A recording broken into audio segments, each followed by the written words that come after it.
হঠাৎ করে কিছু লোককে জড়ো করে ধর্মীয় স্লোগান দিয়ে পাথর ছোড়া, এটা শ্রীনগরেও বন্ধ হয়ে গেছে। আমার মনে হয় পশ্চিমবঙ্গে বা কলকাতাতে এটাও বন্ধ হওয়ার খুব দরকার রয়েছে।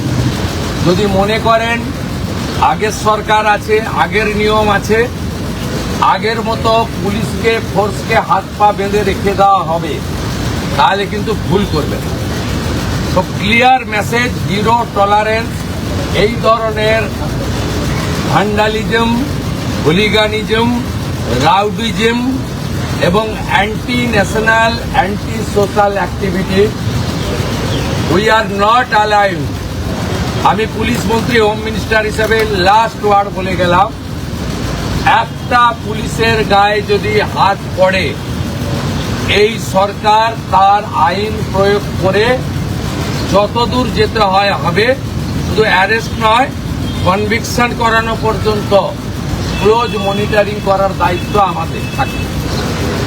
আর পুলিশের সমস্ত বন্ধুদের বলবো, বিএনএস যা বলেছে, আপনাকে ট্রেনিং পিরিয়ডে যা বলেছে, আপনার সুপিরিয়র যা অর্ডার দেবে অন স্পট, আপনি চিন্তামুক্ত হয়ে করবেন।